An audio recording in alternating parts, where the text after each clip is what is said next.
ପିଆ ପାଇଁ ଦବ ସେଥିରେ କଣ ହଳଦୀ କେଶର ସବୁ ମିଶେଇ ଦବ ଏନର୍ଜି ଦରକାର ନା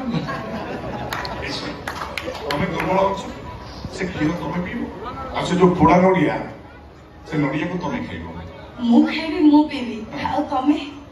ହଁ ମୁଁ କଣ ଖାଇବି ମୁଁ ଚିନ୍ତା କରିବିନି ଆଚ୍ଛା ଆଗରୁ କେବେ ଚଉଠି କରିଛ କଣ ଏମିତି କହିଯାଉଛ ବିକ୍ରମ ଆମେ ଏକ୍ସପିରିଏନ୍ସ ଅଛି କି ନାଇଁ ପଚାରୁଛ ନାଇଁ ବିକ୍ରମ ନାଇଁ ଭଲ ବାହା କହିଲ ଆଜିକାଲି ସମସ୍ତଙ୍କ ପାଖରେ ସେଟା ଅଛି ଆରେ ଶୁଣ ଏଇ ବାହାଘର ପୂର୍ବରୁ ଆଜିକାଲି ଯୋଉ ଟ୍ରାଡିସନ ସବୁ ଚାଲିଛି ପ୍ରି ୱେଡିଂ ଫଟୋ ସବୁ ପୁଅର ଫଟୋ ସେ ସବୁ ଏଗୁଡ଼ା ସବୁ ତମ ଜୀବନରେ ହେଇଛି ନା ନାଇଁ କୋଉଠି ହେଇନି ଫାର୍ଷ୍ଟ ଟାଇମ୍ ତମେ ଏଇଠି ଆଇଛ କାରଣ କଣ ଏଇଠି ହବ ଆଚ୍ଛା ବାହାଘର ମାନେ କଣ କହିଲ ବାହାଘର ମାନେ ହେଉଛି ଜୀବନର ସବୁଠାରୁ ପବିତ୍ର ବନ୍ଧନ ଯୋଉଠି ଦୁଇଟି ମନ ଦୁଇଟି ହୃଦୟ ଆଉ ଦୁଇଟି ଆତ୍ମାର ମିଳନ ହୁଏ ତମ ମାଷ୍ଟର କିଏ ଆମର ସାମନେ ପକା ଛିଙ୍କ ମନେ ଆସିବନି ଇଏ ଶୁଣ ଏଇଟା ମାଷ୍ଟର କିଏ ତମର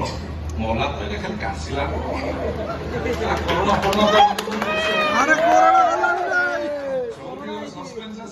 कोरोना ହେଇଯାଇଛି ବାହାଘର ମାନେ କଣ ହଉଛି ଜାଣିଛୁ ବାହାଘର ମାନେ ଦୁଇ ଜଣ ପ୍ରାପ୍ତବୟସ୍କ ଯୁବକ ଯୁବତୀ ଗୋଟିଏ ବିଛଣାରେ ଗୋଟିଏ କମଳ ଘୋଡେଇ ହେଇ ଶୋଇବାର ଲାଇସେନ୍ସ ହେଇଛି ହେଇନି ମୁଁ କରିଦେବି ପୁରା ଫ୍ରି ଅଫ୍ କଷ୍ଟ ଶୁଣ ନାରୀର ଦେହ ସୁଖରେ ଦିନ ନାରୀ ଆଉ ପୁରୁଷର କୌଣସି ଆବଶ୍ୟକତା ଆସେନି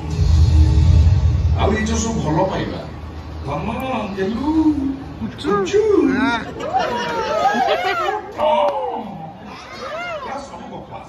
ତମେ ମତେ ବିବାହ କରୁଛ କଣ ଭାଇ ସେଇ ଦେହ ସୁଖ ପାଇଁ ବିକ୍ରମ ଏଇ ଦେଖିଲ ଜାମୁକୋଳି ଖାଇଛ ବିରା ଜାମୁକୋଳି କେବେ ଖାଇଛ କେମିତି ସ୍ୱାଦିଆ ଲାଗେ ଜାମୁକୋଳି ଗପ ଶୁଣି ତ ମାଙ୍କଡ କୁମ୍ଭୀର ଜାମୁକୋଳି କୁମ୍ଭୀର ପାଟିରେ ଜାମୁକୋଳି ବାଜିଗଲା ପରେ କୁମ୍ଭୀର କଣ ଭାବିଲା ଏଇ ଜାମୁକୋଳି ଯଦି ଏତେ ସୁଆଦିଆ এই জামুকোଳିକୁ ଯୋଉ ମାଙ୍କଡ ସବୁଦିନ ଖାଉଛି ତା କଲିଜା କି ସୁଆଦିଆ ହେଇନଥିବ ଠିକ ସେମିତି ତମ ଅପାକୁ ଉପଭୋଗ କରିସାରିବା ପରେ ମୁଁ ଭାବିଲି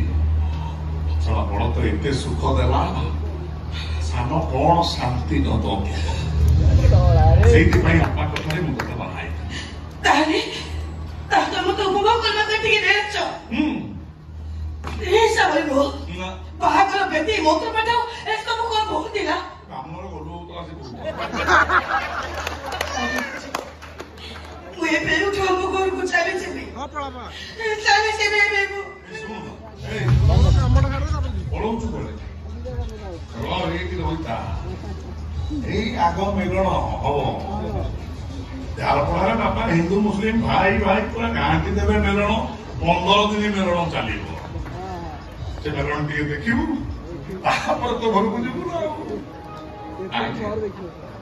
ତୁ କଣ ଆଉ କଣ ସେ ଘର ଝିଅ ହେଇଯାଉଛୁ ପ୍ରଥମ ରାଜା ପରିବାରର ବୋହୂ ତୁ ମହାରାଣୀ ପୁରା ଠାଣିରେ ଦିଆହବୁ ଥୋଡ଼ି ଦେখ ମହାରାଣୀ ବାସ୍ ରାଜାରାଣୀ ଏମିତି ଛିଡା ହେଇଥିବେ ପ୍ରଜାମାନେ ସବୁ ଦେଖୁଥିବେ ମୁଣ୍ଡିଆ ମାରୁଥିବେ କିନ୍ତୁ ଯେହେତୁ ରାମଲୀଳା ହବ ମାନେ ଘାଣ୍ଟି ଦିଆହବ ହନୁମାନ ନାଙ୍ଗୁଡ଼ ଟେକି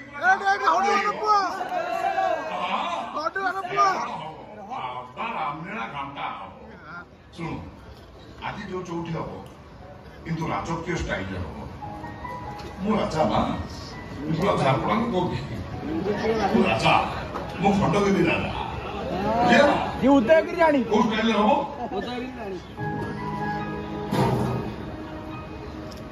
ବଢିଆ ବିଜିଏମ୍ ଟା ପଡିଛି ଗଜପତି ପଲଙ୍କ ଉପରେ ମହାରାଜା ମାନେ এই স্টাইলে বসতে অঙ্গুরি মেন্টা গোটা টিকে হলউଥିଲେ মহারানী মানে আসি ভিতর ডাকিবে যা তোমার মহারানী পাঠ তুমি ভিতর যা আসি ডাকিবে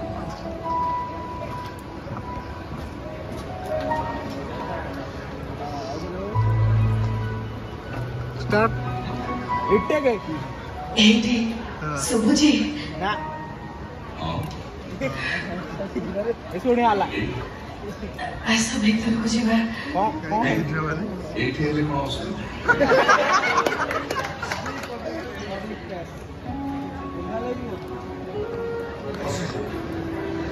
ଓ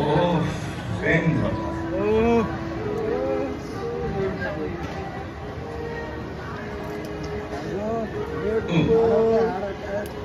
ମଝିରେ ମଝିରେ ଟିକେ ମାଟ ନ କଲେ ଭଲ ଲାଗିବ।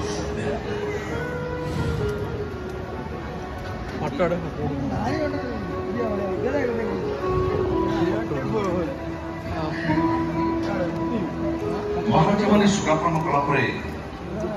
ଟିକେ ଭାବରେ ରହିଯାଆନ୍ତି, ଭାବରେ ବୁଝିଯାଆନ୍ତି ମହାରାଣୀଙ୍କ ସହ। ସମ୍ମୁଖରେ ନର୍ତ୍ତକୀମାନେ ଗୁଜୁରାଟ କରନ୍ତି। ଏଠି ତ କେହି ନର୍ତ୍ତକୀ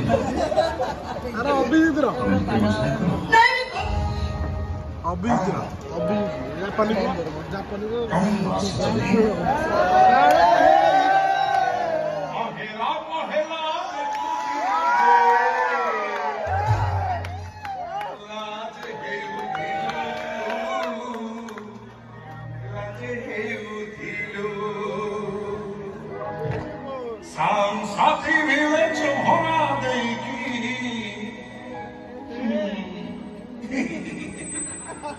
ହସି ଦେଉଥିଲୁ, ହସି ଦେଉଥିଲୁ। ପହେଲା ପହେଲା ଦେଖୁଥିଲୁ,